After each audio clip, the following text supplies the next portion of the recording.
Hey everyone, thank you for joining me once again. A couple of weeks back, I got a question from one of my subscribers via Facebook about just how safe it is to take taxis here because this person had heard, I guess, some negative things about it. So today I'm going to talk to you about the dangers of taking taxis in Peru and specifically Lima because that's where I live and that's what I know most about. The reason it can be potentially dangerous to take a taxi in Peru or specifically Lima is because we have a high number of unregistered taxi drivers, and because these people are not registered with the municipality, they can be just anyone who decides to work as a taxi driver for the day. So this means that there is the possibility of them assaulting you, robbing you, raping you, and who knows what else they can do to you. So this is why it can be dangerous. Now, in an attempt to try to control this, the municipality of Lima gave taxi drivers up until a certain date in 2012 to register with them so that they could work legally. Of the 91,000 taxi drivers that are registered with the municipality of Lima, only 3% are women, so they're very hard to find. And I actually had never had contact with a female taxi driver until just a few nights ago, so they're just quite rare.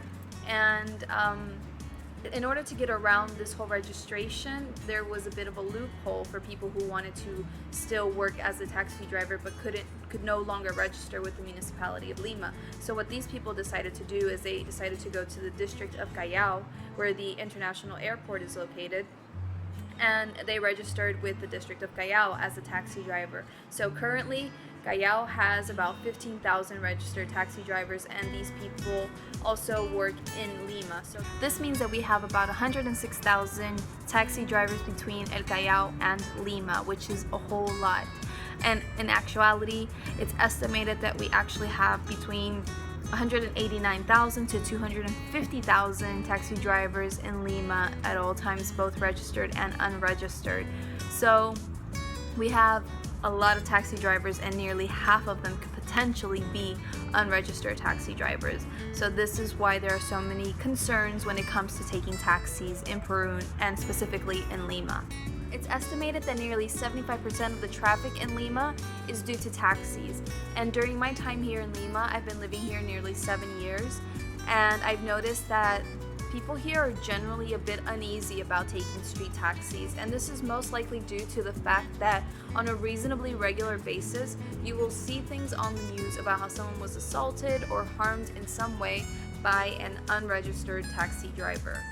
Now, I'm pretty sure that by now you are probably convinced that you're only going to take secure taxis during your time here in Lima or in Peru, but if you've been following me for a while, then you know that I try to be as honest as possible about what to expect here. And sometimes it's not what you want to hear. To make this video, I read up on a lot of articles from the newspaper El Comercio, and there was this one story that caught my attention, and it was about a customer who took a taxi from an authorized taxi company that works within the Jorge Chavez International Airport. Now, what happened to this person was that they took this taxi from the airport to their home in San Isidro, and upon arrival, they were robbed by someone else. Now, unfortunately, in Peru and Lima, you have people that stake out the airport and check to see who is carrying a lot of things and who could potentially be carrying things that are really valuable, so that they follow you home, and once you arrive home, they steal your things and possibly assault you or harm you. The purpose of sharing this example with you was not to scare you at all. It was simply to help you stay informed and know about the kinds of things that go down here. Now, with that example, you could see that even if you do try to take the necessary measures to keep yourself safe, unfortunately, these kinds of things happen.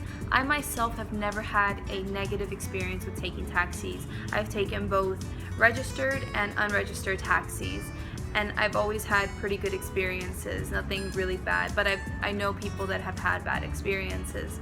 Now, in my next couple of videos, what I plan on doing with you guys is sharing the knowledge that I have with you about how to stay safe when taking a taxi off of the street, and what applications you could potentially use to take a more secure taxi when you're in Peru or in Lima specifically, which I really hope that helps you. Alright everyone, so we've come to the end of the video. If you enjoyed the information that I had to share with you today, or you are excited for the upcoming videos that I have on how to take taxis safely, be sure to give this video a thumbs up or a like. If you want to see more of my videos and you have not already subscribed to my channel, then definitely be sure to subscribe. And if you want to stay in touch with me via social media, then I am always available on Facebook, Instagram, Twitter, and Snapchat. So thanks again, you guys, for watching, and I'll see you soon. Take care. Bye-bye.